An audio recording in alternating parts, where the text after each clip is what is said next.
Hey everybody, welcome back to the Gamers Lounge podcast. My name is John Meadows. With me as always, Eric, Nathaniel, and Dennis. What's going on, guys? Not too much. Yeah, we're recording this while we're talking about all the DC got vomited out on us today. There was so much stuff that it was ridiculous. I pay super close attention to it. I just paid attention when the actual pieces you care about were coming out elsewhere. I didn't watch the stream because they have all the extra stuff that I didn't care about. I wasn't watching the stream, but I was just watching it roll through my Twitter feed and going, oh, okay, let me click on this real quick. Oh, let me click on this real quick, because I'm not one to sit and watch panels and things like that. I want enough information to go, ooh, I'm excited about that. Yeah. I don't want enough information to go, oh, no, you're telling me too much. I don't want They had enough of a schedule out where you could know when they were going to talk about certain things. Yeah. But you're like, even then, you're just like, okay, the actual trailer or footage or whatever they're going to show is going to be a small part of that section. So I'll just wait till it comes out on YouTube. I tell you what, holy crap, though, with all the stuff that they've talked about, it's like, geez. Imagine if they'd have done it at San Diego and did their thing. Holy fright. Yeah. Yeah. It's still whatever. It's a bunch of DC stuff. I love my DC. It's my favorite. I like it better than Marvel. Yeah. I mean, I don't know. This way they get to group it all together versus it would have been maybe at E3 and then San Diego Comic-Con and all this, a couple different places at least. So this way you can be here, get all of this cool DC stuff all at once. Getting all of it all at once, it's like, holy crap, the next 2 years are just going to be full of DC. If it all stays on track. I like most DC, but it also depends on the characters. I like most of all DC. It's, to me, I like it because it's. I like some DC. Weird. I'm way more into the Marvel side of if you're leading, but it's there's stuff for both. Yeah, I mean, DC is pretty much kept to its general big names, and mostly it's stuff that you see in the Justice League, which is probably pretty smart for it.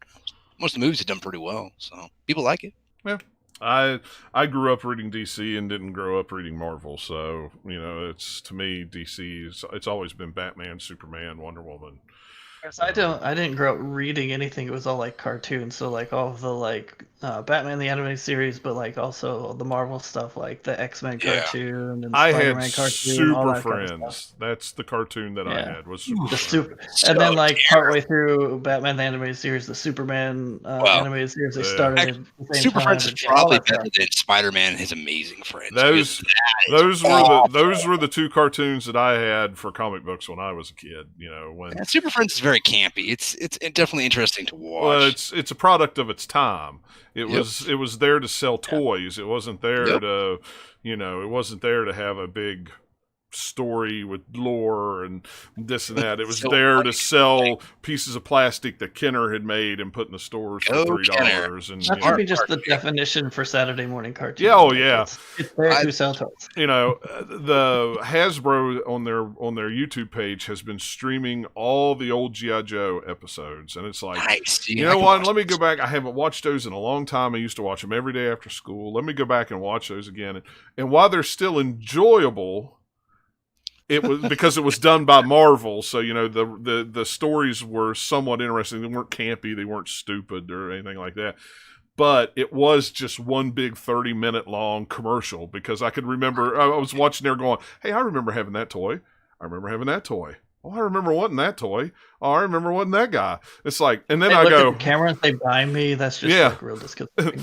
And then all of a sudden, I went in my brain and went, "Oh, those really were just trying to sell me something. Holy crap!" It's like Transformers, Ninja Turtles, any of the big cartoons I can think of from when I was growing up that they've then done more versions of the shows as time goes on just to sell toys. Yeah, so they're kind of there for it. And that's what I always Transformers and G.I. Joe. You go back and watch those, and they were selling toys, but the stories are still really good in them and interesting. I think it was because they did a lot of tie-ins with Marvel for comic books, and the Marvel guys did the writing for the shows too. So it was they've somewhat taking it seriously. Some of those cartoons hold up way better than other ones. Oh yeah, some of them do. But it's I've been buying these new G.I. Joe classified figures because it's nostalgia. I remember buying G.I. Joes when I was a kid. Now you give me a 6-inch version. Well, we were trying to figure out where did they get all these concepts for these figures. Why do they look like this? Why do they have that? Why do they have that? Oh, it's because they've got a new game coming out in October called G.I. Joe something or another, and every character so far that's come out is a character that's in the video game. It's like, I see you've done it to me again, Hasbro. G.I. Joe, I don't know, buy the toys. Yeah. That's the name of the game. Okay, I'll do it. So 30, 40 years, we've come full circle to G.I. Joe and me buying toys again. So there you go. It's funny how life works that way. Oh, yeah, it is. And my wife just looks at me and rolls her eyes. So we'll just, we just go on with it. It's fine. It's no problem. But we're here to talk about video games, which happens to be some comic book stuff too. So it's all in hand. It's all toys and things. But anyway, we'll start out with like what we always do with what we've been playing. I'll go first. I played a little bit of Ghost of Tsushima this week.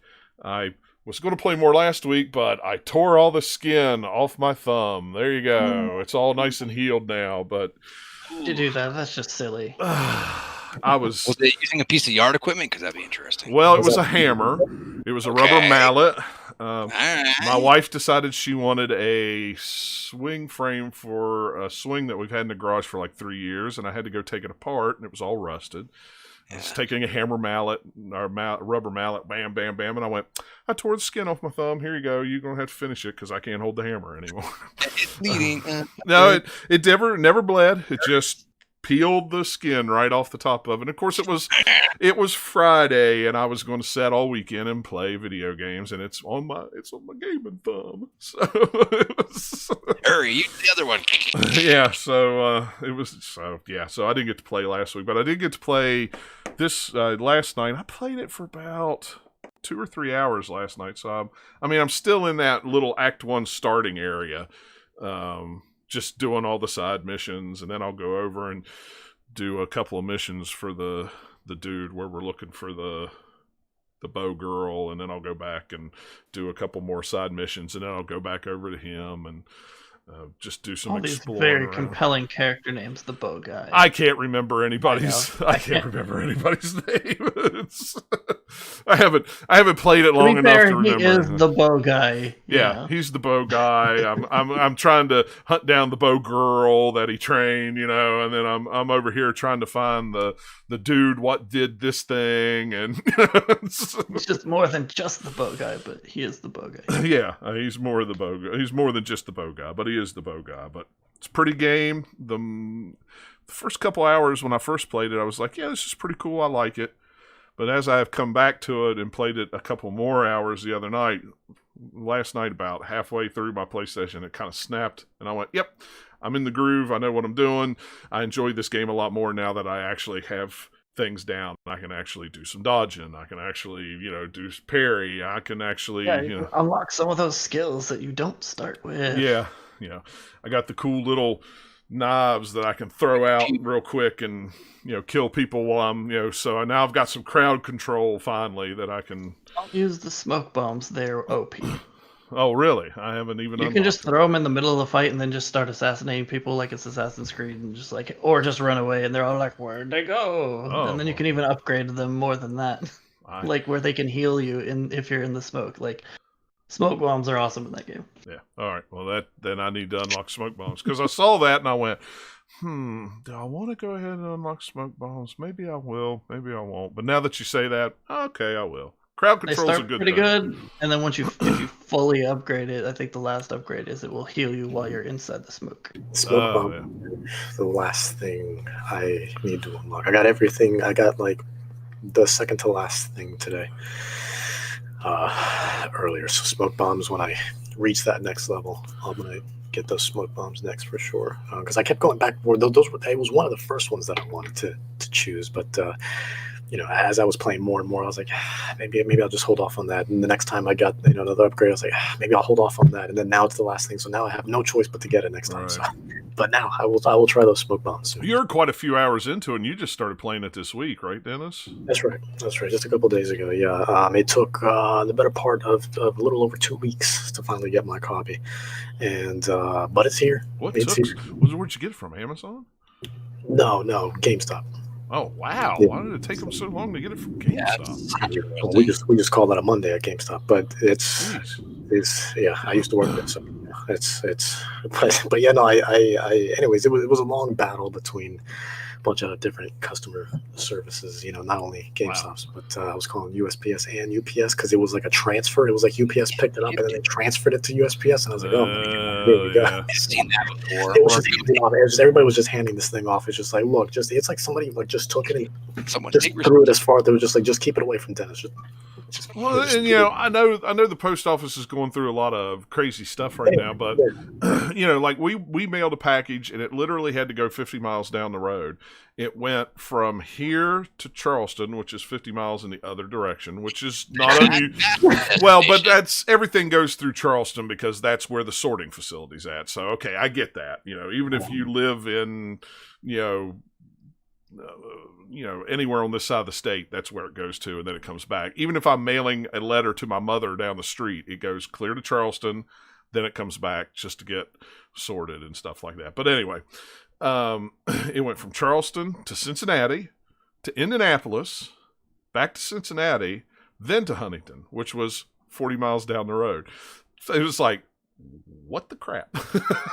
We just watched it ping-ponging around and everything like that. It was like, where's this thing going? It's crazy. I told myself, too, I should probably just get this. I told myself one of two things. I was like, either get it from Best Buy or just go ahead and get it digitally. But I really wanted a physical copy of this particular game. I wanted it steelbook.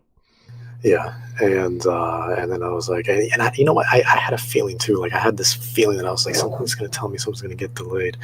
But to be fair, like you just mentioned, right? USPS is kind of going through a lot right now. So I was, and it kind of gave me time to kind of jump into some other games too. So it wasn't the end of the world. I did really want to play it day one, but at the same time, it was just like, But my thing was just 2 weeks later, especially after the delivery date had stated. Let's put it this way: I got it on August.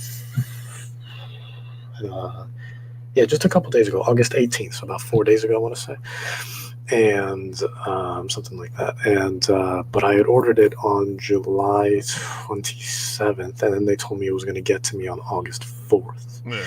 And then when I checked the tracking, it just kind of died after July 31st, and I was like, okay, guys, what's going on here? And I'm patient, and I was like, okay, well, maybe there's a lot going on, so let me give it a week, Right. Then all this time passed by, and I was like, all right. And then I opened up a case, with USPS, and then literally it was delivered within 48 hours. Did it go through Greensboro, North Carolina? Because that hub is a hole.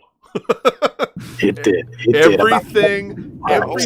When I lived down there, anything that I shipped out package-wise that would go through Greensboro sometimes would just disappear. And that's exactly what happened. Yeah. I mean, I don't remember what it was. It was a game I sold on eBay or something. Literally put it in the mail. It needed to go to Richmond, Virginia. It got to Greensboro. It disappeared and never showed up again. It just... And I've had many instances of that. And let me just put it this way. Because there were about 4 different... Oh, this isn't the one. There were about 4 different instances of which... No, sorry. 1, 2... 7 different instances of when it would say it departed and then it arrived. Departed. It arrived. 7 times in this same facility. Did it just not today, and then just went right back. I'm just. Well, let me throw that. Let me scan this and throw it in the outbox. Oh, it went in the inbox. I will check it back in the morning. It's no big deal. I'll try to shoot it in there again. Maybe we'll get lucky. It'll grow legs. That's what our parents always told us. Oh my God! This time it did. Yeah. And I noticed all of a sudden you reply. I noticed on your streams, it's like, oh, Dennis is playing it. He must have finally got it in the mail. It's a miracle. It's it was a journey, Yeah. I feel like I'm going through the same thing that Jin was going through. Yeah. So that's funny. Also played a little bit of the Avengers beta. Dennis, I see you played a little bit of that too. I downloaded that. I need to check that out. I like it. I don't like the Iron Man flying stuff. It doesn't feel It wasn't as right fun as I to thought it was me. going to be. No, but it's the only thing that I can't get over in that game. The game is better than I thought it was going to be. Oh, for sure. I can't get over the way everybody looks. I can't. The character models just, especially like Black Widow, it just doesn't. Thor for me looks the weirdest. Yeah, Thor looks the weirdest, and Black Widow looks a little too mannish. And man, I thought she looked. I just don't like the way. And I'm not usually somebody that gets hung up on graphics. It's fine if the gameplay's good, the story's good. I'm usually all right. But I don't know if it's we've had so many games with movie tie-ins that and we had 10 years of MCU movies. We've gotten used to saying this is the way these characters look, and then somebody does a completely different way of them. To me, they don't even look like the even the comic characters. They just look like Tony Stark in particular. But the problem that this game has is that it's not a story game; it's a live service game. So there's going to be like 8 billion costumes, so they're going to have so many different looks anyway. Yeah, that's true. But I mean, so far, just what I played in the beta of the story, I mean, it was pretty interesting. The gameplay was good. What I played was it just kind of gave you a feel. The opening part, the feel of each character, how they were, how Hulk plays, how Iron Man plays, how Thor plays, how Black Widow plays, and you can play them all as a beat 'em up, if you want to. But I didn't like the flying part of Iron Man. I don't know if it was just they didn't give me enough time to get settled into the whole up down, how to level this out and shoot and target, and but with games like that, does it play like Marvel Ultimate Alliance? No, not even remotely. No. No. With games like that, I had a feeling right away because I didn't look much into it. I was just kind of like I'm a big fan of Crystal Dynamics, right? So they're mostly responsible for, in the last as of late, probably the better part of the decade now. They took care of the new Tomb Raider reboot trilogy, right? So they're a super talented team, and they're great with cinematics, and they're great with really just environmental design and just pacing and progression. I've always felt like, and I felt that right away with this. But I also knew that this being kind of like a action beat 'em up type game, that I knew right away. Even though I was most excited probably to play as Iron Man, I think it's funny that now I want nothing to do with him, and the one that I liked the most was because I had a feeling I was like, how much you want to bet? To me, anyways, how much you want to bet Black Widow is going to be just a crazy amount of fun because, she's got that kind of martial arts background to her, and then sure enough, like once I started playing as her, it was just so much fun, just her, really kind of utilizing, her skills, and then her ultimate where she turns into like the Destiny type of like hunter thing where they bring out the staff and she starts going crazy, and I was like, oh my, it just felt so good and fluid to me. Everyone else felt like there was something like drawing them back. Like I couldn't go as crazy as I wanted to. Even with Hulk, I couldn't go as crazy with him. He just felt, because he's kind of tanky, so he's just kind of slow swinging and stuff. But Miss Marvel was a lot of fun, I thought, even though she's kind of weird because she has the little stretchy thing. But I thought they represented her really well, though, because I've read her comics, and just choosing Kamala Khan as Miss Marvel, it was just kind of cool seeing her, and it feels like she's going to be like the main character of sorts. I mean, you get to play as everybody, obviously, but with the beta, the way it kind of flowed, it just made it seem like there was a big emphasis on her, and it felt like it was her story more than anything. Yeah, it seemed like the story kind of centered her. It was going to center around her. I like Thor. Because I just liked throwing electricity and pinning guys up against the wall with my hammer, and you could throw it and and then I can call it back. I thought that was cool. Yeah, Hulk.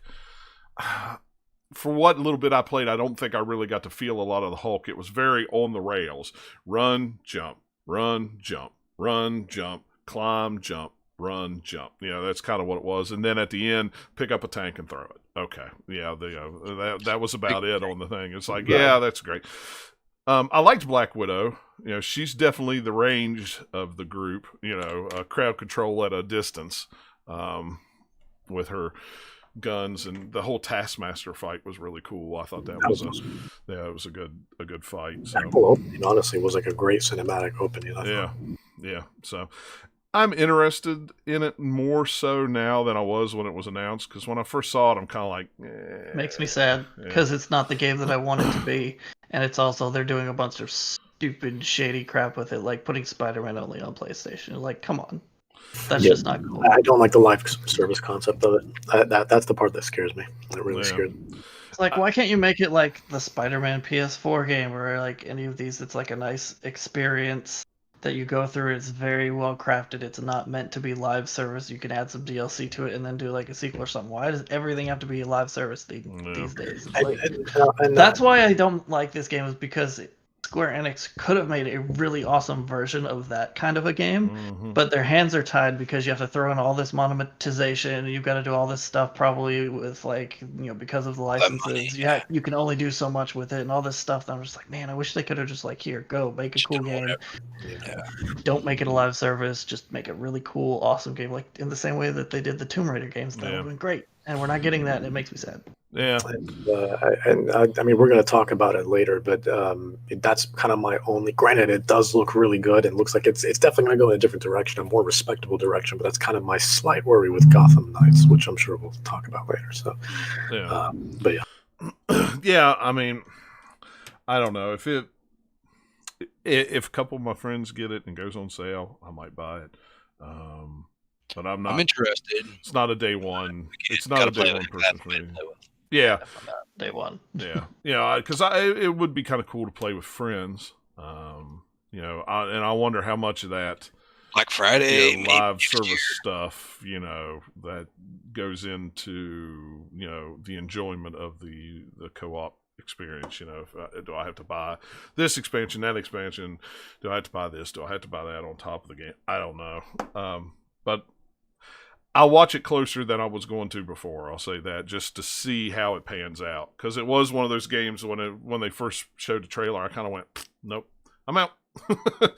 Then I pre-ordered it just to do the closed beta on Amazon, and then canceled my pre-order when I got the code, so I could play it a couple weeks early, and before the open beta. So it also makes me a little bit hesitant, is this game's not that far away in the beta, like videos and stuff I've watched of it and people talking about it doesn't seem like it's that solid. Like if it was further out, it'd be like, oh, they have time to fix it. No, like even if it's an older build, it's still like, but it's right around the corner. Because it's live service too, doesn't it's like any live service. I feel like it's just like, all right, it's pretty much early access, even though we're calling it a full release, and we'll just because we'll just kind of work on it as we go. It's The Division, it's Ghost Recon, it's Anthem again, like all of those. Yeah, it's those games. Anthem, that's all it is. They'll put it out. I mean, look at how that Ghost Recon game has totally changed from when it first came out. It was a train wreck, and that's why I waited to buy it till they fixed it, and I got it for $10. And then I played it and started playing, go, this is an awesome game. $10, that's great. Plus it was $10. It's perfect. I liked it so much, I bought it on the PlayStation 4 for $10 as well, so I could play with my buddies on the PlayStation 4. It's like, I actually paid $20 for 2 copies of the game just to have it on both systems. So if somebody calls and says, hey, we want to play Ghost Recon, I can play that with you. For $10, I'll do that.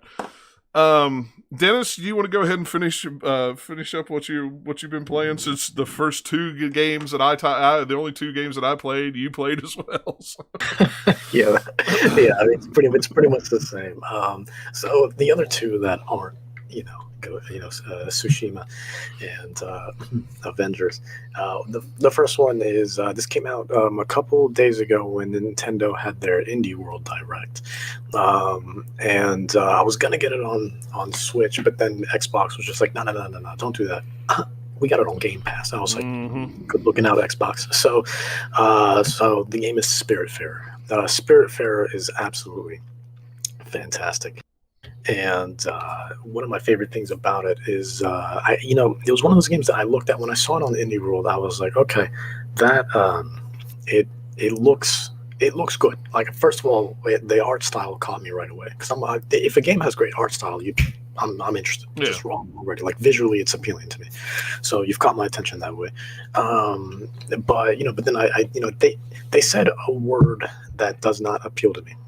And then when I started playing it, I realized there was actually not that much. Like, there's an emphasis on it and there's a focus on it, but that's not what I think the core aspect of the game is, which they said the words city building. And I lost interest. And because that's just not my thing. I'm not one of those city skylines guys. I'm not a Sim City person. Any of that. Like Zoo Tycoon, anything like that. That's just not me. But it was something about it kept gripping me and kept bringing me closer. It was something that was so magnetizing about it. So I was like, you know what? It's on Game Pass. Why not? It's not like I'm spending money on this. Right. Just go ahead and download it. So I downloaded it on PC, and right away I couldn't stop. Right away I couldn't stop. It was such a beautiful game that I think has a really unique kind of premise as well. Other games have touched on the subject, but basically Spiritfarer is about you being this person that makes it easier for these deceased spirits to kind of transition and be at peace and move on into the afterlife, because they're kind of not really in that kind of like limbo phase at the moment.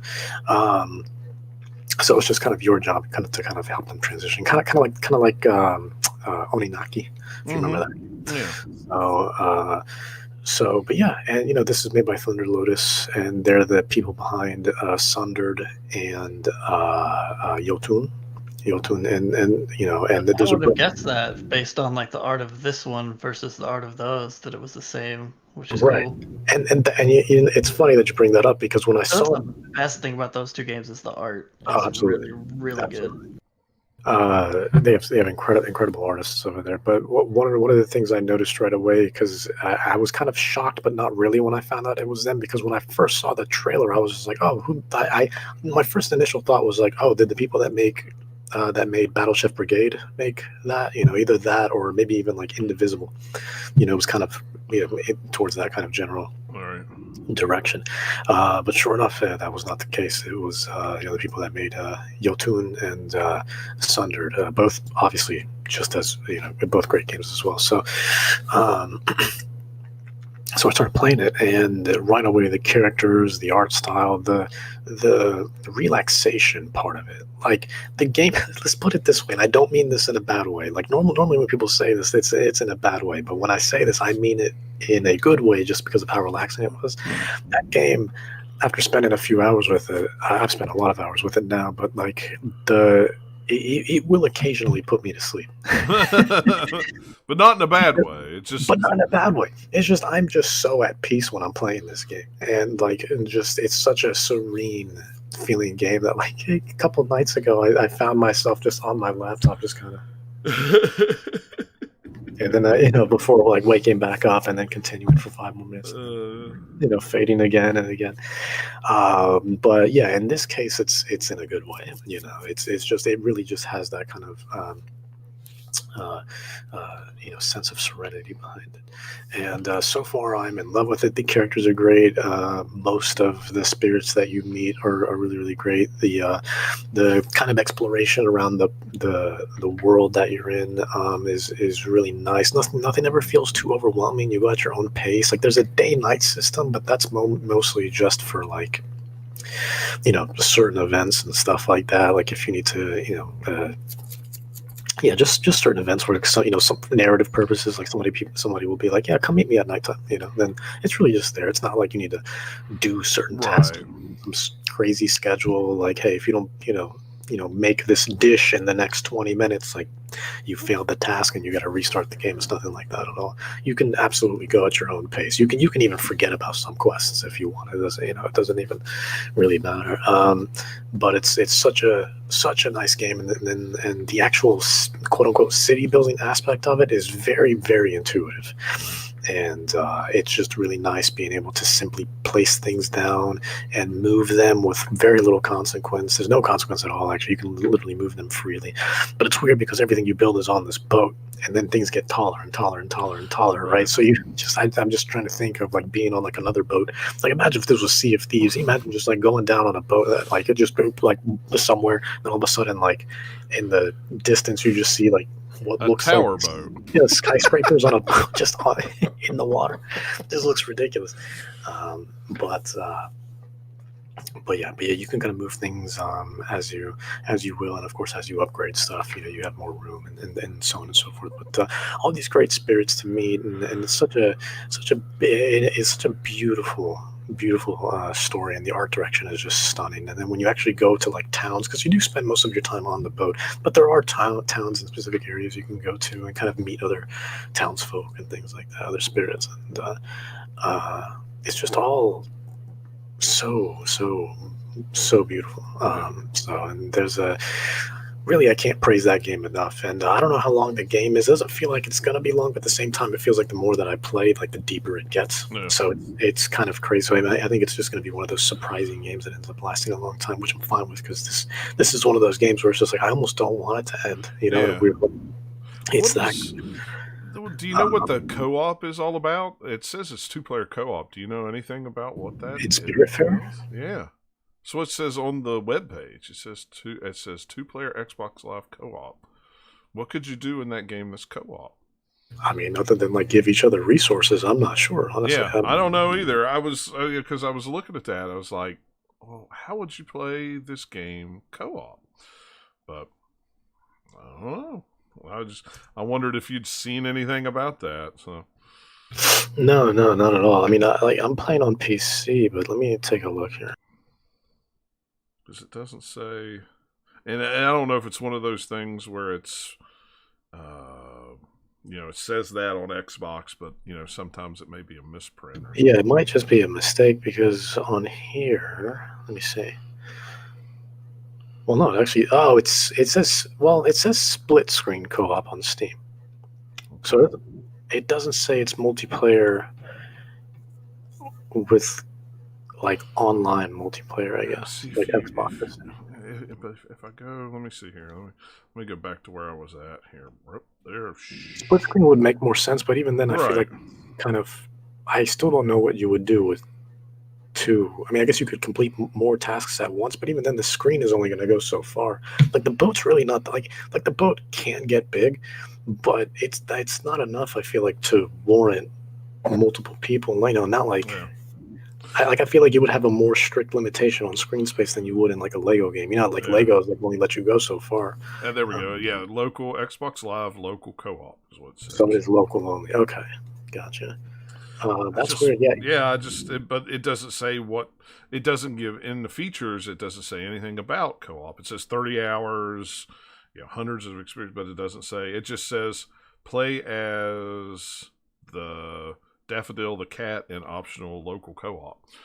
So you can play as the cat? Yeah, that's what it says. Oh my god. That's all it says is you can play as the cat. So I don't not played the game yet. I don't know what that means.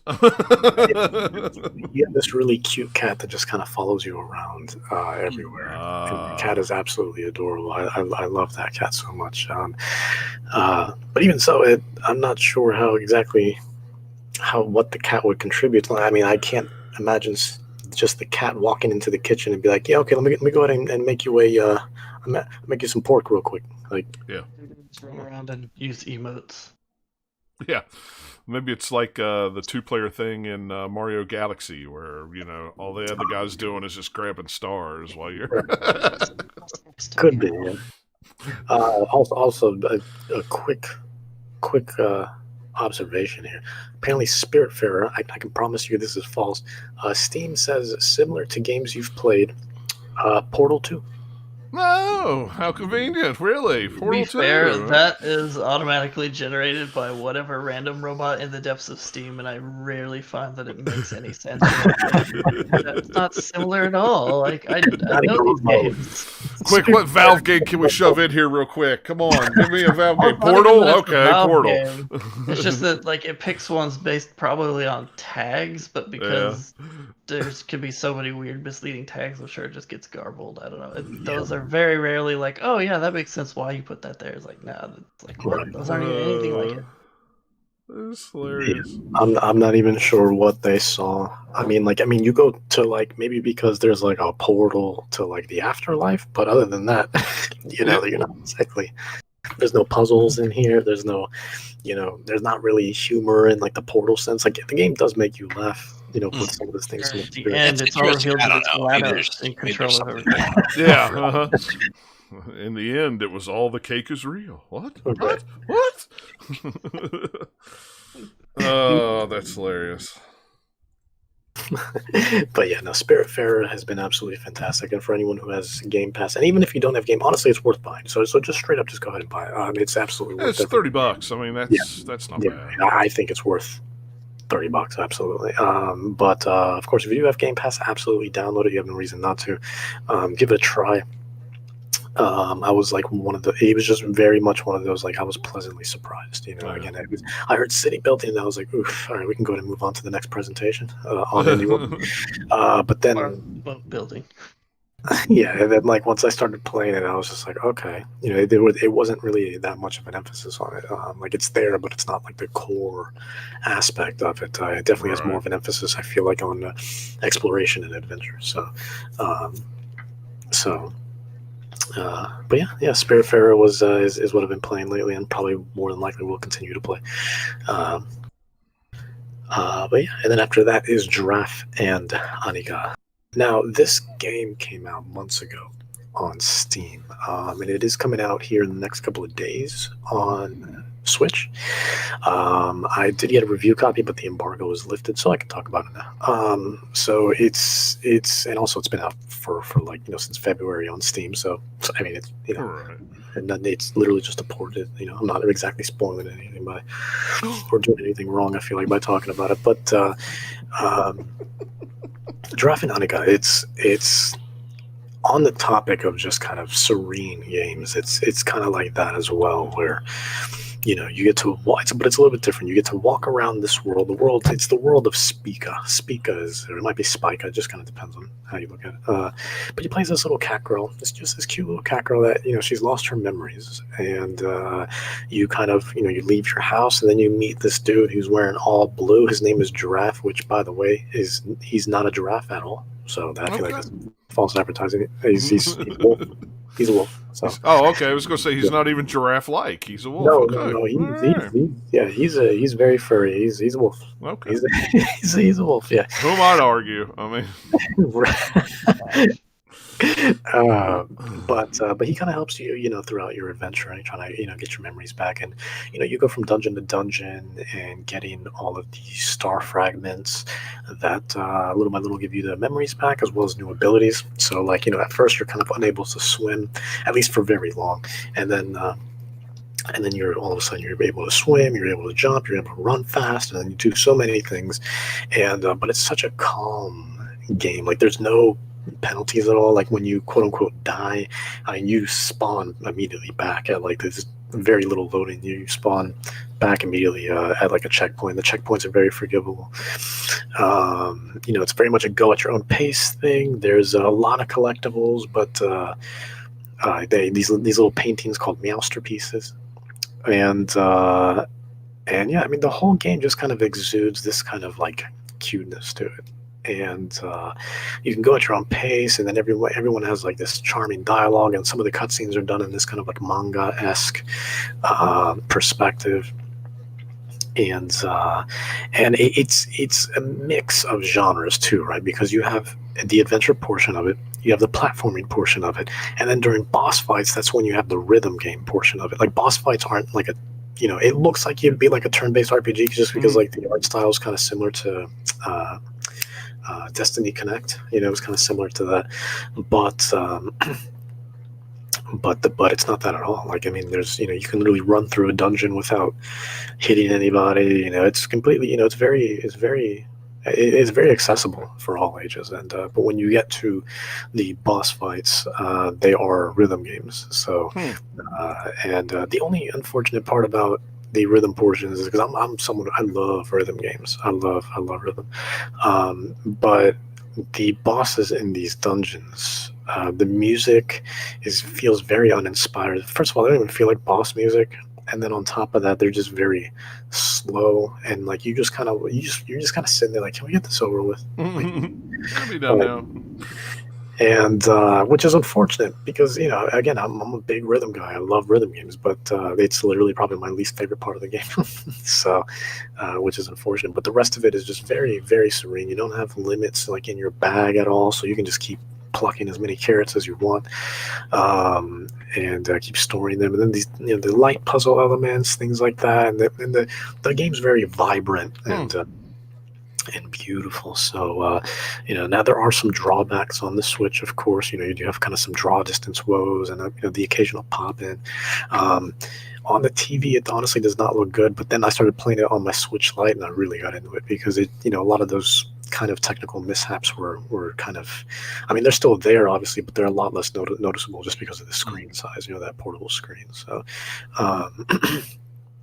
and just, you know, just because games typically, you know, they utilize resources differently depending on whether you're in docked mode or handheld mode. So, so the game just feels more suited to handheld. But yeah, I mean, overall, it's very relaxing. The art style runs great. Well, runs as good as it's going to get, really. But, like, it's not 60 frames, but it's a mostly stable 30. And you know, graphically, again, it's rather appealing and has a cute little art style. Now, it does feel floaty. That's kind of my biggest complaint, is you have these floaty controls. You know, she feels like she slides a lot when she's walking, like there's not much friction on the ground, you know, and that can cause for a lot of issues when it comes to timing with jumps and things like that. I can't tell you how many times I fell in the water, even though it should have been a simple platform jump. It was just from one end to the bridge to the other, and the gap was all of like 2 feet, you know, and like my character can jump 5 feet, and somehow still I'm missing that jump just because of how floaty and, like, you know, wonky everything is. So, and I love platformers too, so that kind of drove me crazy. I was like, what is wrong with me? Like, come on. Like, I mean, I'm over here spending 3 hours on a Kaizo Mario level and then finally beating it, yet I can't make a 2-foot jump all of a sudden in this game. Like, this is ridiculous. But yeah, overall, though, I think the game, you know, while it does have its technical mishaps and stuff like that, it's a very charming game, very cute game, and very, very calming as well. So, you know, if you need something to just kind of escape in and, you know, just kind of get lost in, and you like a little bit of adventure crawling, what am I talking? Adventures with dungeon crawling and, you know, so on and so forth. You know, it's very straightforward too. It's not long. It's a nice little 5-hour experience, and cute little bite-sized games that, you know, I think is more than worth it. Of course, if you do have a gaming PC, I probably would recommend the PC version over the Switch version, just because it is cheaper as well. And of course, I mean, it's obviously going to run better, look better, and all that stuff. So, but yeah, I mean, if you know, you can go see the Steam reviews for yourselves, and, you know, see that it is pretty well received. I give it a thumbs up. So yeah, I mean, it's good, and it comes out in a couple of days. So you know, if you need something new to play, you want something relaxing, and for whatever reason you don't want to play Spiritfarer, then go get Giraffe and Onycon. So, there you go. Yeah. Cool.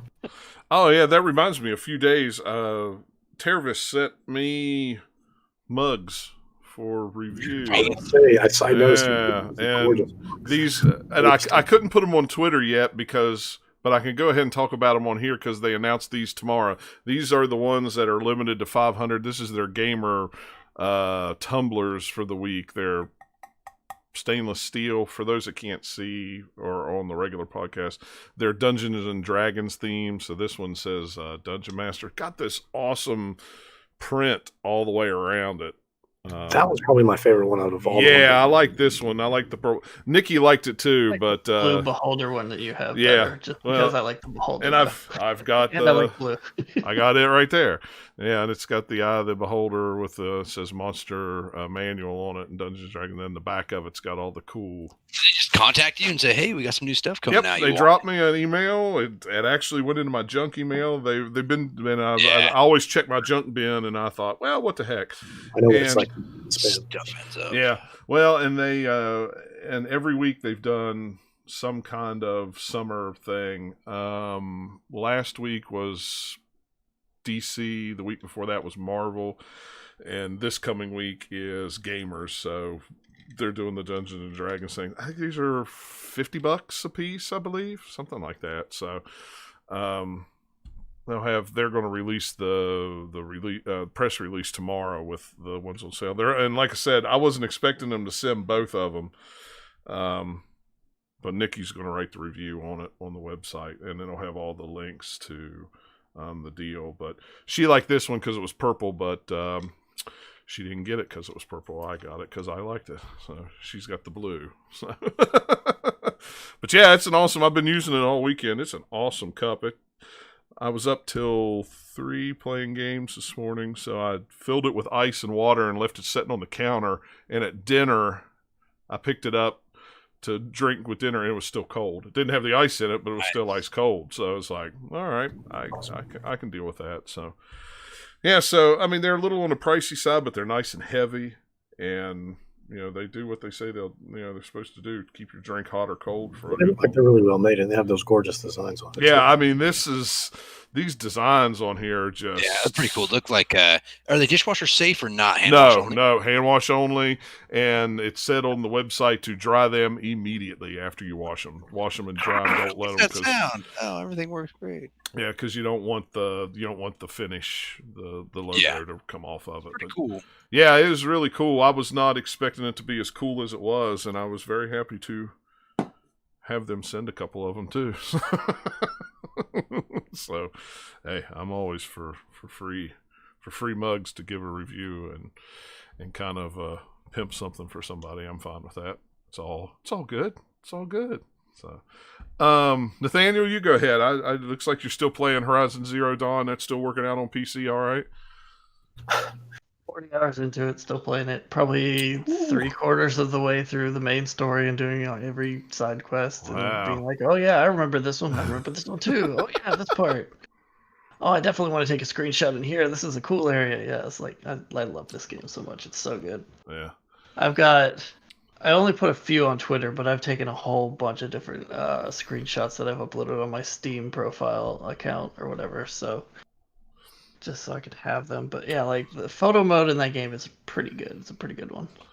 Yeah. And it's a nice looking game too. So yeah. It's got, I don't know, it's got a good lighting system to it that still holds up pretty well. Even though it's like 30-something years old now, and there's some better, like that, yeah. Technically better games, but just the art style and everything in there, it works really, really well. And it's still fun to kill robot dinosaurs. And it's like whatever. Yeah, can't beat that. Killing robot dinosaurs, nothing wrong with that. So I've gotten through parts of, if I remember right, about 3/4 of the main story. I haven't done any of the DLC area yet because I just haven't gone up to that corner of the map. Yeah. But that's an extra 10-15 hours if I remember right. If you do everything in the DLC, it was a pretty decent sized expansion. But yeah, main story, I've gotten through some of the revelations of oh, this is what's going on, but not you haven't hit the biggest one quite yet. It's that game has a really, really good story. That one's next on my list after I finished Tsushima.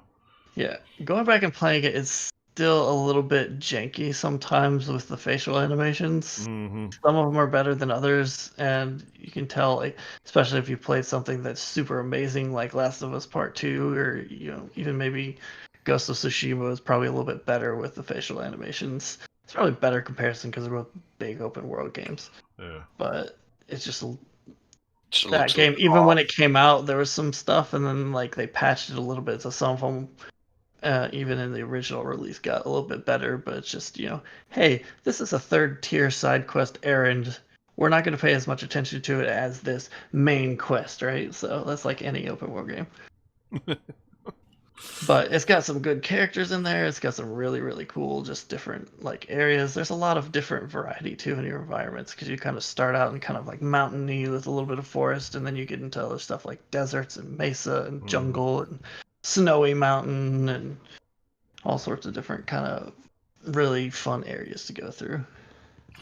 Cool. So I'm curious. After playing this one, I'm curious to know what they're going to change for the sequel. Yeah. I hope that they go into it and do some stuff from Breath of the Wild as far as climbing goes, instead of the kind of Uncharted style where it's like, hey, jump to the obvious climbing points is kind of what the climbing in this game is. Right. But if you could just like have a stamina meter and just climb on most anything, I think that would be kind of cool. The only difference would be that wouldn't work is because Breath of the Wild is a lot more sparse with vegetation and things like that. So whereas here it's like, hey, if you could climb every tree, that would be kind of weird. I mean, it could be cool. I don't know, but I bet that would just cost so many headaches trying to like program that to get to work and not like break things where you get up to the top of a tree all the time. And yeah, like there's some parts in there that are very dense with vegetation. They're just like if you could climb on it, it would just break everything. So it's kind of like I can see why they didn't go that way in the first one, but maybe you could do something different in the second one. Just design that way from the start. I doubt they will, but you never know. Yeah, who knows? Still a few years down the road, so. Yeah, I am very curious to see where they go with the story because there's some really cool. It's just a very neat universe that has lots of cool lore background to kind of like how they got to where they are, and that's kind of the first game plays that as a mystery a little bit of like, oh, how did we get here, and like what happened to humanity to kind of get to this apocalypse that wiped everything out, and then how many years and then we're here. Kind of that's a little bit of background of some of the stuff that you can pick up in the game, but then the main character's story also sort of ties into that too, and they did a really good job kind of like making it all tie together where it's not like, oh, okay, here's some lore stuff over here, if you're interested go get it. It's like it interweaves a lot better than that, and it's one of the coolest universes in games that's been put out there in a while. Yeah, I'm anxious to play it. I've only played just a few minutes of it just to boot it up and see what it looked like when I got my PS4 Pro in and went, because like I said before, it came out when I was playing Breath of the Wild and I just couldn't play both of them at the same time. That's exactly my reason. Yeah. I played this one. I started before Breath of the Wild, and then I started Breath of the Wild, and then stopped and went back to this one for the most part, and then went back to Breath of the Wild just so that I would finish it before, because otherwise I was going to get stuck in it and be like, oh yeah, what was I doing in Horizon when I come back, however, 70, 80 hours later. So, but I did play them kind of at the same time when they came out. I also, because I didn't have enough of PlayStation exclusives, I started up God of War again. Because I saw like there's a YouTuber that I watch stuff that he normally does kind of like first person shooter games, but whenever he's kind of in a like a little bit of a lull or he just wants to throw something different up, he'll throw up just like a gameplay through of some game. So he'll throw up like, I'll do Last of Us, or I'll do this game or that game. He started doing God of War, and I watched the first bit of the video. I was like, I just want to play this again. I'm gonna stop watching this and go play it. It's funny. Because, yeah, that game is so good. And it's still so much fun to throw that axe and then us, like, call it back. Like, whatever technical wizardry that they put on that to get it just right is perfect. It's just like, every time, it's just always just like, shoom. And the sound to it, the way that it comes back, just the delay on it if you're, like, really far away versus if you're just, like, in the middle of a battle throwing it into an enemy repeatedly. You're just like, hey, you left it 4 rooms back. And they're just like, oh, yeah. Yeah. They do a good job of just like he holds his hand up just right to just get the anticipation on it, and then it's really like weighty, just funk when it hits. Does he do the Thor thing in the movie where he's calling and he's just kind of like, wait a minute, it's gonna take just wait, just wait, and you just hear it tearing up stuff. It'll be here. Don't do that. There is a part semi early on in the story where it doesn't work in a cutscene for a specific reason. But there's a very good reason for that. Yeah. That's another game in my backlog list that I have that I need to play. That game, if you want to play the best Thor game, play God of War. Yeah. I mean, it's that and Horizon, they're both pretty long. You're looking at least 30 hours for both, probably. Yeah. plus 30 hours at least. Everything in Horizon, you're going to be in there a lot longer. If you do everything in God of War, you're going to be there a lot longer because there's a lot. I still have Horizon digitally and physically. Yeah, I need to play it. I would say Horizon, you could probably get away with doing just like the main quest and then some of the better, like bigger side quests. Like doing they have hunting lodges that are kind of like these things in different places on the map in Horizon that you definitely should do some of them, but not like do every challenge because each one has like kind of 3 challenges, like do this thing, like certain, whatever. And if you do it time trial based, so depending on how well you do, you get like a different level of like bronze, silver, gold. It's not that, but basically like a level of it. And once you collect all these, you can go back to the main city in the game and trade them in for cool weapons. Yeah. So like I have a nice, like it upgrades the slingshot to have a little bit better stats, and it's gold plated now, so it's cool. Ooh. So it's worth doing those at least to kind of like finish each one at each place. And I think it's like a total of like, is it 12 or 15 challenges between all the different places on the map. And so if you get like the lowest level, you'll get 1 weapon. If you do kind of like the mid tier at every one, you'll get 2 weapons, and like you get a really cool one if you do all of like the super awesome times on each place. But it's kind of fun. But then there's some stuff that's like errands of just like, hey, go collect a thing for me. It's like, that's fun. Go run and find this. Go fetch quests. Yeah, it's like, go bring me 4 boar skin. And they're usually not quite like that, but there's still ones that you can tell, like, okay, this is just kind of like if I feel like doing everything I can do it. And then there's ones that are like, okay, this is still kind of like main content sort of. Yeah. But yeah, that one, it's just like, okay, you can skip some of the side content. God of War, don't do everything. It's all good. It's all well written. Like the side stuff is just as well written as the main stuff, and it even ties in kind of. And make sure once you get the chance to just like go around in your little boat, just like sail around a lot so that the story finishes before you dock it. Because like there's so many good like just kind of we're traveling stories in that game. Just like, hey, remember this story about this cool thing in Norse mythology? It's like that game is just so good at every single aspect. Yeah, it's like the fun take on it, because we're so used to thinking of like Marvel version of kind of the little bit that they pull for Norse mythology for like Thor and Loki and all that stuff. It's not that at all. It's their kind of take on Norse mythology. And a little bit probably closer to what it actually is supposed to be, just like with a God of War twist a little bit. But yeah, like the story's great, the animations are great. It does that thing where the camera is always there; it never cuts during the entire game, technically, until you like if you go into a pause menu, it does. It's not like you're playing, but yeah, it's got really cool characters. It's like that game and looks gorgeous. Still, that game is the best looking game on PS4. Yeah. I think even better, I don't know, like technically you could say that like Last of Us Part 2 that just came out would be the best looking game.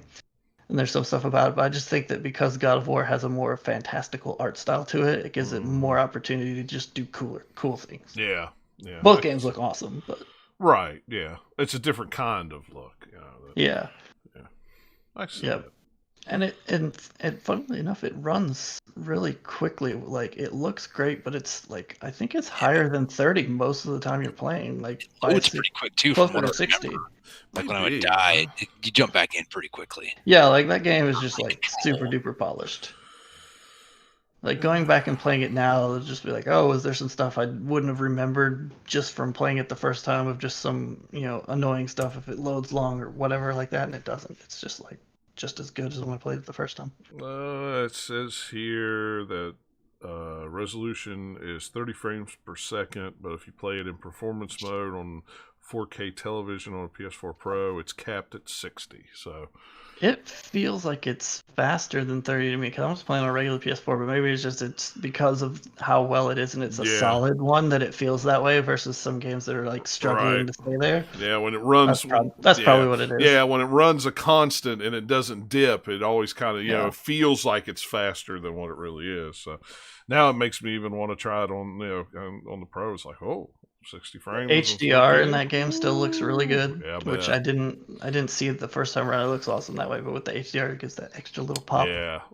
Same with Horizon. I should put that in the PS4 again too, even though I've been playing on PC just to see what the HDR looks like. Yeah, that'd be worth it. Because I didn't have it when I played it when it came out. Yeah, it'd be worth it to just see. Yeah, it's like it's a gorgeous game regardless. Right, yeah. That extra little bit on top. Yeah, that HDR to it, it really just makes it pop. I was always that guy who was like, I don't need a 4K TV. And then, when it came time to finally upgrade, and I upgraded to a 4K TV, it's like, oh, okay. Yeah. I heard guys the resolution of 4K is, cool, but it's more like the HDR that you have plugged in. If you can get that, it gives you that extra color, range and extra brightness range so that it really has a nice, a lot more contrast to it. And you can see more detail in the brights and darks and all that. I was listening to another podcast, this week, and they were talking about how, that 4K is not the end all be all when it comes to playing, video games. That 1080p is the peak, and it's not. And I'm like, well, that's coming from somebody. The guys that were doing the talking don't game on a 4K TV. They game on a PC that does 1440, but it doesn't do HDR. I don't know what it does. Like the regular PS4 does on 4K. TV, like what resolution it would be at. If it's just still does. It's still 1080. Yeah, it was still 1080. Because that still looks really good on the 4K TV. But if you're on like say my PC, when I got my current monitor, that's a 1440, so it's kind of like halfway between 1080 and 4K. Like even then, you can tell the difference between 1080. Oh yeah. And then the next, but that's because you're also sitting right at it. With a 4K one, if you're across the room, it depends. Sometimes you can, sometimes you can't. Yeah. Well, and see, mine, I went from a 50-inch 1080p to a 65-inch 4K. So, and I did not move any closer or farther from it. So it's like a bigger screen, and I would say this is probably 6 foot maybe between the couch and it. So, I mean, it's a good distance. But still, it's 65-inch 4K. But when you flip HDR on, you can tell there's a big difference when it's HDR, because it puts a sheen, a shine, a lighting, the colors, Well, that's like back in the day when you went from like standard TVs to high def, that it was a big enough difference that anybody could see it. Yeah. It was going to 4K, you can kind of tell that, hey, it looks kind of crisper, but if you have like non-HDR next to HDR, that's a lot easier to see the difference for some people, I think, than just resolution. Well, and there's some games that you could just tell it, like especially if it's a cutscene, and you could kind of see like little pores in their face. It's like 4K video. The same thing when I'm watching something in 4K. There was things, we watched The Mandalorian upstairs on our 4K TV, but it's an older 4K TV, so the HDR is not compatible with the Fire Stick. So sometimes it does 4K and sometimes it doesn't. It depends on what the video supports. If the video doesn't matter, then it'll still do 4K, but like Disney Plus, it doesn't. So, but down here on this TV, it does. So it's like, oh, there's little things in The Mandalorian that I didn't see, even though watching it on two different 4K TVs. It's like, well, that resolution's a little better. I could actually see this. Oh, I need to tone that down. It looks a little fake. It's like you got to turn the vivid off and change it to more of the cinematic subtleness. Go way too far the other direction. Yeah, in your you really settings can, and make the HDR just completely blow everything out and look terrible. If you have to calibrate it properly. Yeah. If you turn on my TV, if you turn on vivid 4K HDR, it totally makes things look fake. I mean, it's like almost like it's not exactly the same, but similar to like, say, editing a photo in Photoshop and then you just crank the saturation on it way too far and it's oversaturated and just weird looking. That's what you can get with HDR if you just do it too much. You're like, oh, let's turn it all the way. Like, no. We turn it all the way just to go, let's see what it looks like. Ooh, my gosh, that makes it look fake. Let me turn it back on there and kind of do a cinema. Oh, that's a little tony. Still looks real good, but it's got a little tone to it. That's good. I like that. It's like, but and that was one of the rumors that I've heard, that the Series S that's coming out, it's not that it's going to be an all digital system. It's going to be a system that has the high performance of the processor, the SSD, and the RAM, but it only does 1080p. It doesn't do 4K. It does 1080p HDR. I don't want to make, like, if you're gonna, that doesn't make any sense because that's not the thing that would make it cheaper. Well, yeah, that's not the thing that would make it cheaper. It still should be slower than the X if It that should. processing power, because otherwise, like, you're putting in all these high-powered components and they're not cheaper to make, and you're just like restricting the output to 1080. Is like, what does that gain you? Yeah, I just heard so many strange rumors. I get it, maybe because people that don't have a 4K TV that still have 1080p. I don't know. It's weird, and who knows till Microsoft. It makes sense if they tune it to that, right? So it's still, you can play all these new games and they look really good at 1080, but it's still not quite as powerful as the other one has to be because it's not pushing 4K, right? Yeah, and you can still get like the 60 frames a second, but you're only getting it at 1080p instead of 4K, and I could see that. Now, how it's going to make it that much cheaper, I don't know. Who knows? Maybe we'll find out eventually. Yeah, I guess at some point if they ever decide to announce it. Yeah, instead of having it leak all over the place. Yeah, instead of here we are. It's like, we're still not. We know it's going to come out in November, but we still don't have a price. Oh, hey, it's November 28th, and oh yeah, by the way, guys, here's the Xbox. Yeah. We forgot to tell you what it was going to cost, but we knew you were going to buy it anyway, so that's fine. Here it is. Mm-hmm. Yeah, y'all pre-ordered it. We just charged your card. Oh, you didn't have enough credit on there? No big deal. They gave you enough credit for it. It's fine. You're all good here. Don't worry about it. But we forgot to tell you it's $5,000. Yeah. But anyway. The only other thing I've been playing is some Minecraft, which is kind of just I don't want to think about anything and just kind of relax and play it kind of a game because I've played Minecraft so much. But it's also partly because of all the new stuff they added in the last update that I haven't really played it since then. The fun thing is I haven't gotten to any of that yet because I'm still kind of in the gearing up phase. Right. Where it's like, oh, I've got to get some good gear because if I go into the nether dimension without it, I'm going to die. So I'm not going to see any of the cool new stuff anyway.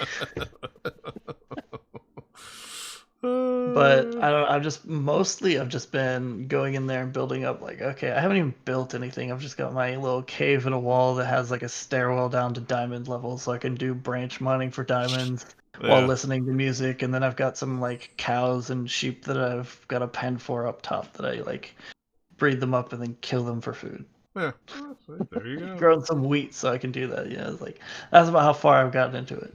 But it's really fun just to like, mostly I was doing it this weekend just to listen to a new album that came out Friday. Yeah. Like, I want to do something while I'm listening to it. I'll just go mine and see how many diamonds I can find. Yeah, see, that used to be Minecraft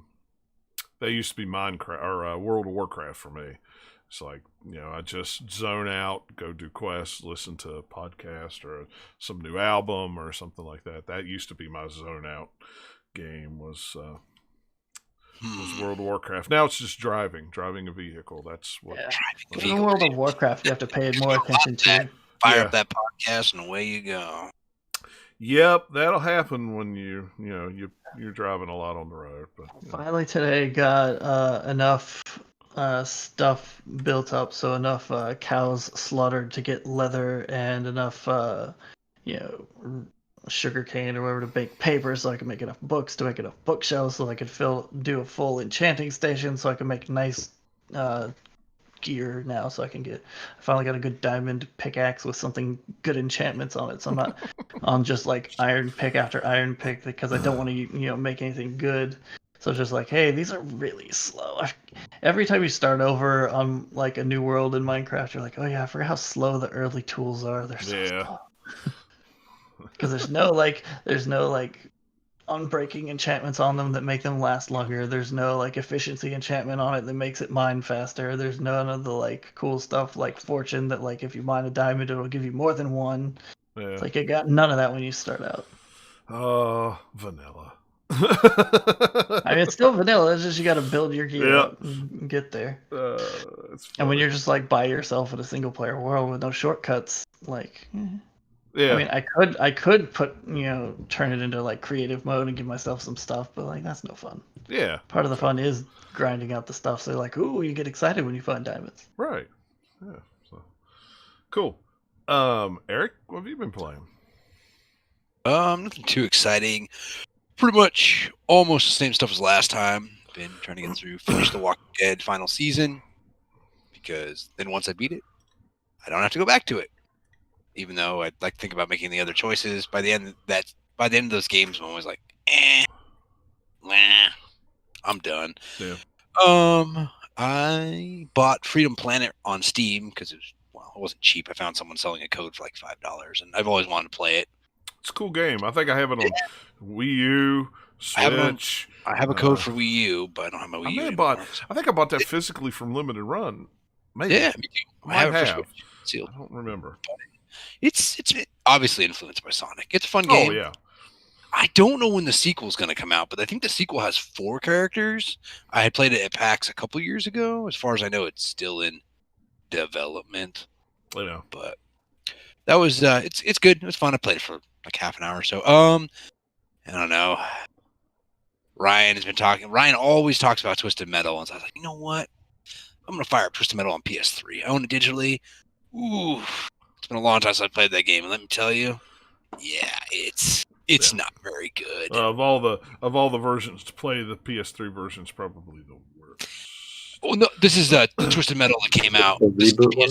No, yeah, this is the reboot, not the original. Oh yeah. I mean, I'm playing like 1 or 2 or Twisted Metal Black. I need to buy Head On. That's the one I've never played. Twisted Metal Black is probably one of my favorite games. Black is great. I have it on PS2. My copy's still in really great shape. I own it digitally on PS3. Yeah, but I played the remake for like an hour and maybe beat 3 levels. I was like, yep. There is not much to this game. And I really, yeah, I mean, it's Twisted Metal. It plays fine. I mean, it's kind of like, if you're a fan, I guess, might be interested in it. And you can find it physically dirt cheap. It's under $5 in most places. Yeah, I figure. Oh, no, I figured I want to take it for a run. Oh, the next one is a little bit interesting. When I was at PAX East, I saw Postal 4. I gave a business card. I got an email from them and from their PR company. So I got a code for Postal 4. I don't know if anybody out of the 4 of us has ever played any of the Postal games besides me. It's just over-the-top violence. Yeah. FPS from the 90s. I'll put it this way. I'm very aware of it. I never played it myself, but I had friends who did. Done. Like the first couple games were very like shock value, but this is what this one's supposed to be too. It's making fun of like the virus, the coronavirus, and everything, and it's kind of, you can run around and do whatever you want, just kill people, trash things. It's kind of in an alpha state. There's some definite bugs. I got stuck, but after like an hour, I was just like, ugh, lost interest. But my since we're talking about games that we just like to play that do nothing, I really like. I'm not a big like sports game guy, but for some reason, like, I don't know, give me a franchise in Madden, give me a franchise in one of the NBA 2K13, give me a franchise in MVP Baseball 2005. I'm gonna screw around, play those for hours for no reason other than just to progress my team, create my players, and crank up the difficulty. And I'm just like, sit there and zone out. Let a podcast play in the background, maybe some music.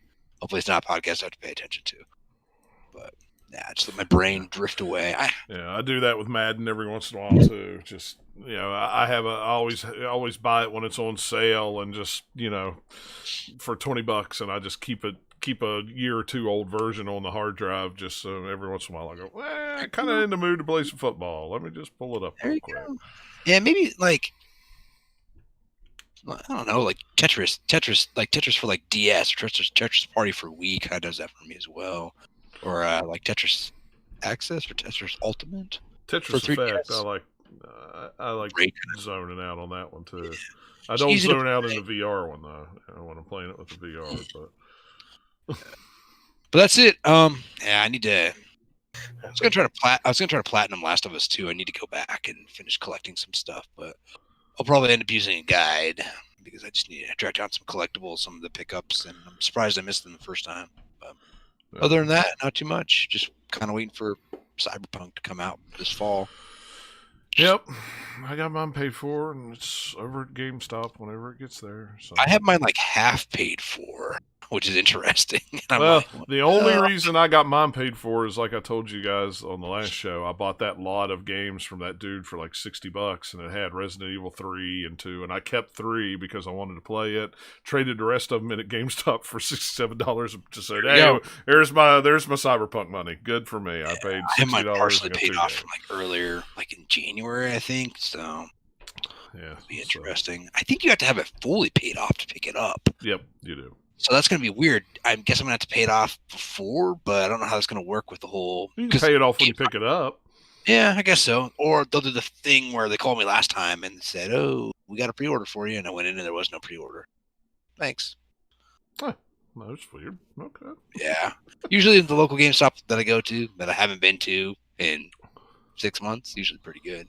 Yeah. But we'll see. Yeah, I try to stop into mine once a month. And I've got to stop in this month because I've still got my $5 coupon to spend. So I always got to spend my $5 coupon. So I got to go buy something. I'm terrible about that. I have missed the last couple of months. So I don't miss a month because it's like, hey, that's $5 free that I paid for. Yeah, you can't use it on digital credit anymore, but you can find some sort of accessory or some really cheap game you're having. Now they have a lot of figures. I'll pick up some Star Wars figure, or I'll grab a game or something like that. I may see if they have a used copy of the Iron Man VR game. Maybe I'll pick it up for cheap. We'll see. I don't know. Let's get into the news real quick. It's delays. Right off the bat. Shockingly, Halo Infinite was announced after we recorded the last show to be delayed. I was kind of surprised, kind of caught off guard by it because, that's such a big launch title for the Series X that, now it's like 2021 sometime. That's all they've said is 2021, whether it's January or whatever. I'm hoping that it's not one of those things where, they heard so much criticism about what it looked like that they said, let's yank it and fix it. I thought it looked fine. Sound like what it's like, because I've heard some stuff from Phil Spencer has been on some things after that, and some other stuff too, of talking about in a little bit of detail, nothing too crazy, but talking about how they'd considered like, well, maybe we can put out the multiplayer and the campaign separately, and then like, no, that doesn't feel right. So then they ended up getting to a point where they're just like, well, let's just delay it then. Yeah, and get it right rather than rushing it out. And that's cool. I'd rather them do that than fall into that pressure of, oh my gosh, all these fanboys or whoever, just laughed and and I personally thought it looked fine. It had that classic Halo look from Halo 1, and I like that. But it looks like Halo. It's fine. I didn't think it looked terrible. I didn't think it looked terrible either. But it also doesn't look amazing. Like, oh, holy crap, this is next gen. Right? Yeah. Like where everybody's coming from. Either way, it's like it still looks really nice, guys. And what do you expect from a launch title? Like the ones that come like a few years down the road are gonna improve on that for sure. But like, so now it's like, what am I gonna? What motivation is there now? What am I playing day one? Yeah, if I'm going to buy a PlayStation 4 and Xbox One, what am I playing day one? I mean, I'm playing Miles Morales on PlayStation. Yeah, Cyberpunk. Miles Morales is a system seller, I guarantee. People will buy PlayStation 5 to play that game. Probably buy it to play it. I guess. But we know at least with the PS4 launch, Xbox One, the first few months, it was pretty poor. The games I'll tell you what though, the launched lineup for the Xbox One was very good. Rise Son of Rome was a really good game. They had a Forza game. There was several games but the problem with that was when they came out with the price and the Kinect, they kind of shot themselves in the foot with that. But it had a good launch lineup. It's the thing that I don't think we have this time around. We don't have that Rise Son of Rome type title that's like, hey, look, this is next gen, but then by the time you look back at it later, you're like, oh, that was kind of like, but for the time when it launches, you're like, okay, this is the attention getter game, right? We don't really have much of that. And that's partly because they're being so vague about what's launching and what's not and all that too. And like, hey, we're gonna like dole out the information super slowly. This is just a really weird launch for both systems. Yeah, it really is. You still, and we still think we can't pre-order the stuff either. We're 3 months away.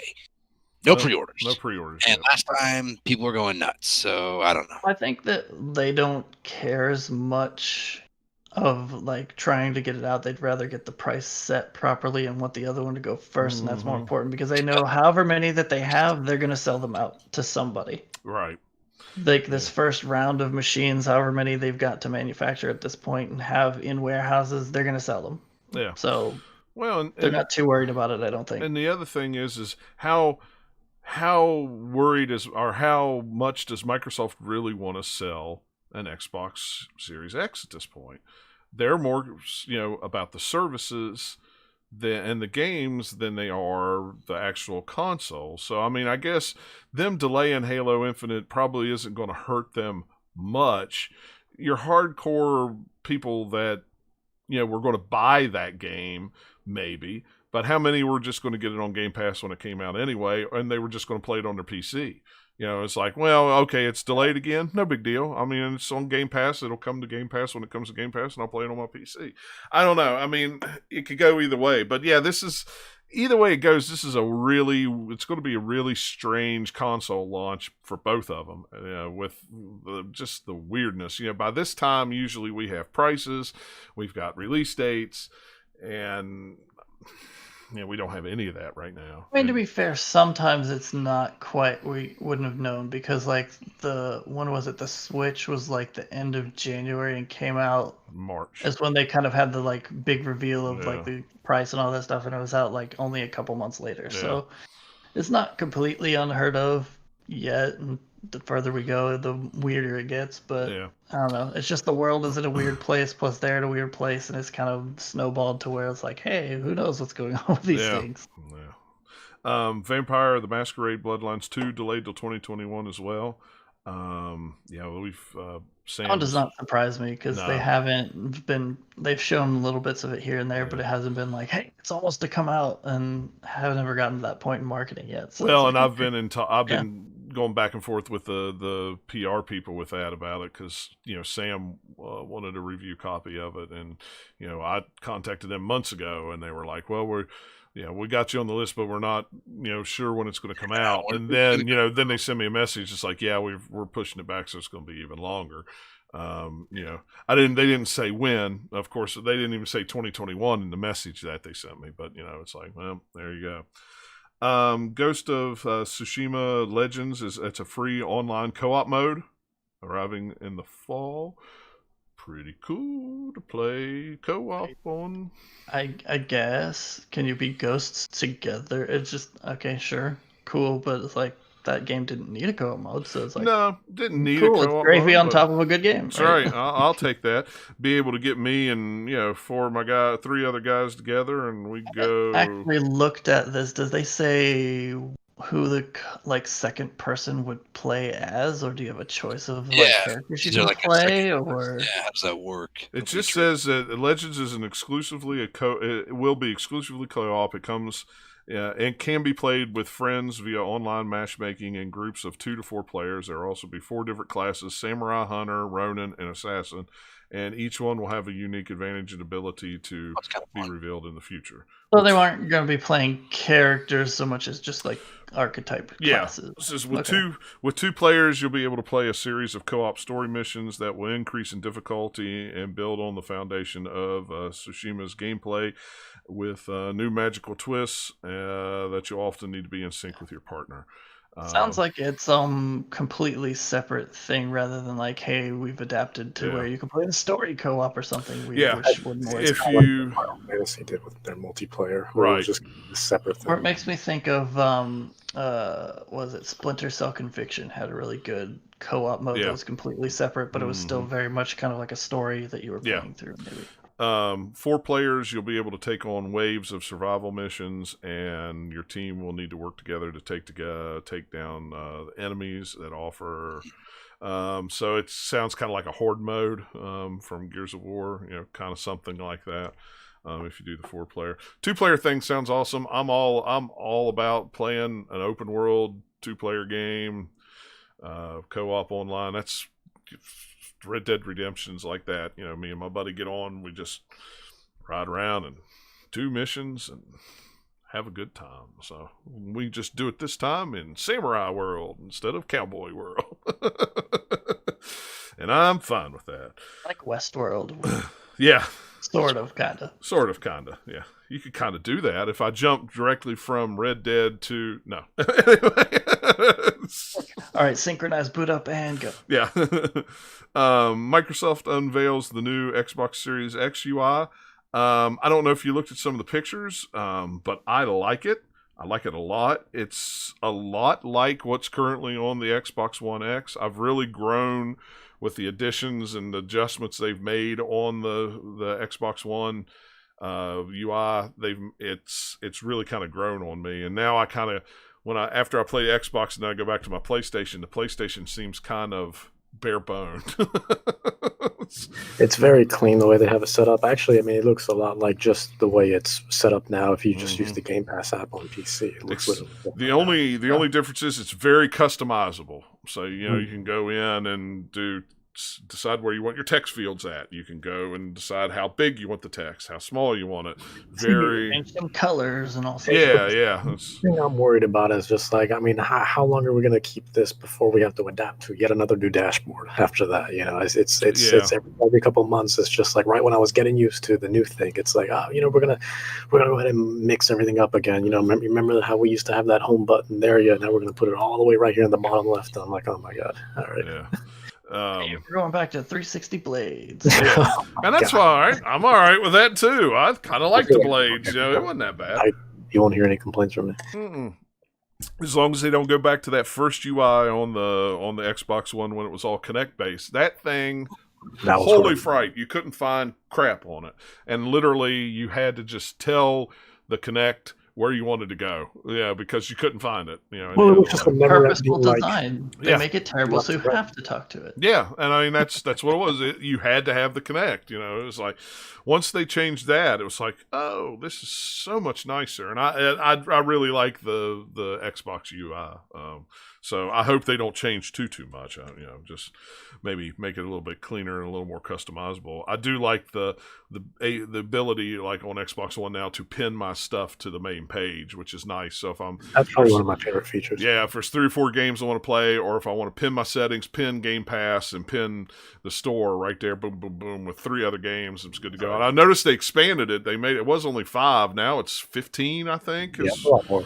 It's a lot more. So it's kind of like the folders thing on the Xbox. I like the folders thing. It just makes it so more compact that I have everything right there instead of going through some big long list of crap. That's when you have a ton of games. That's I've never used those folders on the PlayStation 4. I should, but I don't have that many games. I only have a handful installed. I have 187 games in my account. And I've installed. Oh my god! No, I have about 100, and I have about 100 installed on there.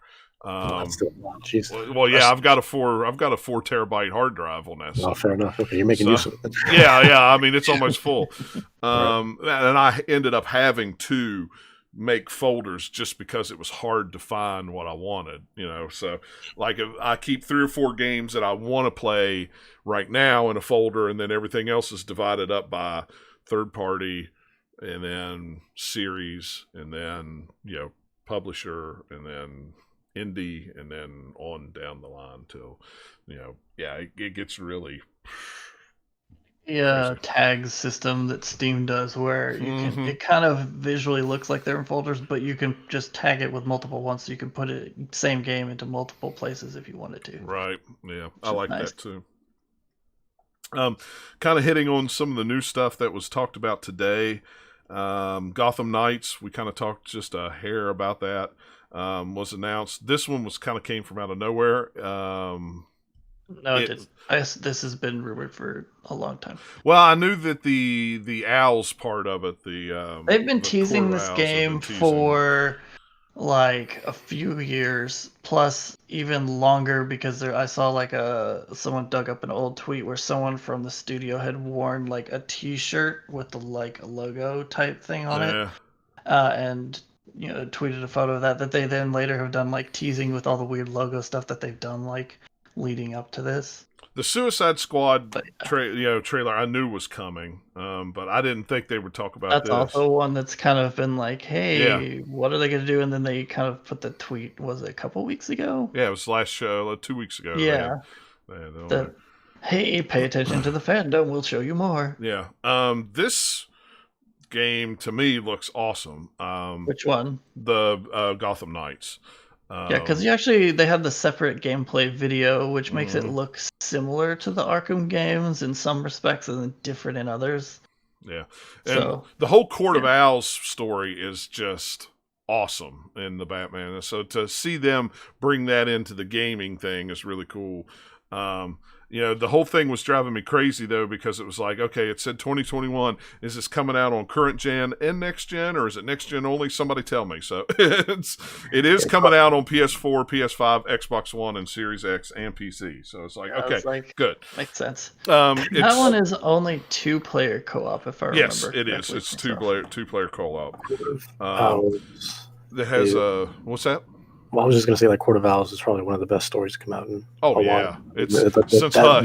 That and Hush. I've not read very much of it. They've got at least one of the animated movies, too, that dabbles in that, too, right? Yeah, one of the animated movies. Batman, right? If you read, like, the New 52, like, because I think the Batman New 52 didn't kick off. Yeah, it's all up. Yeah, that was all up in Court of Owls. The fun thing, like the trailer for this starts out with all the radio chatter, and that's all like the trailer's like, hey, Batman is dead, so that's why we have these 4 other characters that you're gonna play this game. If you go to the YouTube thing of the trailer, all the comments are of like, nah, he's not dead. We doubt it very much. Hey, in Court of Owls, this and this happened. So it's like you even without knowing anything about it, looking at that, I'm like, you're probably gonna have Batman in there at some point. And he's dead, and then oh no, it was just me doing my cool Batman secret thing because I had something cooler to do over here while you guys took care of Gotham, right? You could also just make it where it's just like, okay, like Bruce Wayne, Batman's dead, but who's to say? Yeah, right. Right. Yeah. Or I very much could see them, if you don't play them in this game, they just have a very severe teasy cliffhanger at the end, and then you'll have like a DLC expansion where you play Batman, or the next game, or there's so much stuff that you could pull from just Batman comics itself to excuse it. You're just like, yeah, sure. Yeah. Batman is never really dead, or at least for long. I don't know, man. All 4 of them look like they'd be fun to play as. Oh yeah, I mean, Batgirl, Nightwing, Red Hood, and Robin. That Red Hood.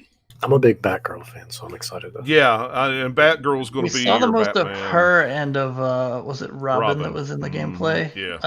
Kind of walkthrough thingy. Yeah. Yeah. The trailer looked really cool, and I liked the trailer, and I thought, ooh, you've tempted me with it. But then when I watched that 7 minutes of gameplay, I went, oh yeah, I've got to play this game. It seems very much like a similar to what they've done with like Arkham City or Arkham Knight, where it's a big open world kind of map that you're going to be going through, but it'll be different because you have different characters to play. Yeah, and I think there's what is it? There's leveling up. I noticed that they literally talk about like level 5 is different from level 15. Yeah. So go ahead, Dennis. Well, I just say that the way the level system, it was like, because people were also, because they reminded me right away before I started like seeing tweets about it, where it kind of reminded me right away of like a mix of like how they did kind of like the leveling of like the enemies in like Assassin's Creed Odyssey and like the Division, stuff like that. Just kind of how they kind of like display everything like that too. And I just hope they're not bullet sponges. That's all. Yeah, I don't know. We'll have to see about that, but. Didn't just play the characters without bullets, just so then they're fist sponges, but then it's still fun because you're just pummeling them for like 5 years. But it's, why won't you die? Yeah. It's 2-player online co-op. There's 5 boroughs of Gotham City. You can drive around via bat cycles, and there's combat, or there's gear that will grow. So I'm guessing it's probably going to be some kind of, I don't want to say recipes, but it's probably going to be some kind of crafting, gear. centric, I'm going to guess, with the leveling up and stuff. Like, okay, you have this cool gadget that you want to use, but you have to get some, pieces to make it, to put it all together because you're missing a component or something. Yeah. One thing that, looking at the gameplay thing, that I hope is okay, let me start over. Like, I hope it is harkening back to the first Arkham game, in that you have this whole big space, but then things happen to remix it, and so like suddenly, like, the gameplay they showed here is Mr. Freeze, there's all like ice all over a whole bunch of the buildings, and it's like really different. Like, I hope that they do different things to the environment to like change things up, because that's part of what that first game, Arkham game, did so well. Just like, okay, you go through part, now it's changed. So even though that one has the smallest space of any of the Batman games, it still felt fresh because they kept changing things up and changing, new enemies here, and then like there's like, all these like poison ivy flowers and things everywhere, different stuff to kind of switch it up. Yeah, I can't wait, and I'm glad it's going to be on both, because not planning on getting a next gen console. It's like right off the bat, it's like, yes, I'm glad. Speaking of next gen only games, Suicide Squad Kill the Justice League trailer was shown. That game looked, they didn't show any gameplay. It was all just a trailer. The trailer looked nice. I mean, it was really cool. Superman looked really pissed. I mean, more than that, if you have some helicopter pilot that you just like laser vision into dust, not exactly feeling all happy. Yeah, he didn't. He wasn't the. He didn't look like he was the. I'm the American way Superman. He's kind of looked like I'm the. I like the vibe. I like the voices that they like, the actors they picked to do the voices for the different characters are fun. I'm still not sold on if I actually want to play a Suicide Squad game, because they didn't show gameplay. I still can't judge that. The vibe of this trailer is fun. I saw some people say this, and it makes sense when I rewatched it. It has a vibe of Sunset Overdrive. I saw that too, and I kind of, after I watched it again, I'm kind of like, yeah. It kind of does, with the way the movement of them like leaping and stuff through the air, and then like Harley Quinn is Spider-Man for some reason. Yeah. With her grappling hook. Well, and it totally looks like it. It's open world Metropolis. So, it's it's not your Gotham where it's kind of dark and wet and dirty. Your Metropolis is shiny and pretty, and it's the exact opposite of, Gotham City. So, apparently this game is set in the Arkham universe, is what the... It's weird, because it doesn't look anything like Arkham in the character design or anything. Yeah. Plus, you already have a Harley Quinn design from those games, too. Mm-hmm. So, yeah, it does not look like it at all. Like, part of it is, okay, sure, you're not in Gotham, but most of it is just the chunkier, kind of specific character design style that they did for the Arkham games is not there. And it's bright and Sunset Overdrive-y and not dark and grim. Like... Plus, it's got Boomerang in it, Captain Boomerang. I mean, come on, Captain Boomerang is awesome. I love Captain Boomerang. He cracks me up. And the Street Sharks are King Shark. Yeah, King Shark. I'm just kind of looking. I mean, it was fun, but it's not sold me on a game because it didn't show me a game yet. It's like, hey, if this was kind of a teaser trailer for a really super expensive animated series or something, then yeah, sure, that looks awesome. But as far as gameplay goes, I'm like, I don't know what this game is yet. Just reading here in the articles, because they were still talking about this when we went live. So it's set in an open world metropolis. Each character has their own unique move set. With enhanced traversal abilities to freely explore the world. It will also be 1 to 4 player co-op experience. It can be played completely single player with bots filling the other 3 characters, or you can load it with 3 of your friends for a full 4-player squad. And you'll be able to jump in and out of your friend's game at any time. So you start a game in single player, have 1 or 2 friends join, then they may leave, and then 3 more may show up or something like that. Just kind of skimming the article here. That's pretty much all it says. But it is a next-gen console-only release, and it's like 2022 2. Lean into the Sunset Overdrive vibe that you get from like the movement, especially when they start like leaping around like crazy. If you can actually do that in game, then that could be fun. Mm-hmm. Yeah, but we just don't know anything about it yet. Yeah, and probably won't for a while. 2022 is a long way off. Yeah, it's not going to be like January 2022. It's going to be way later and possibly delayed to 2023.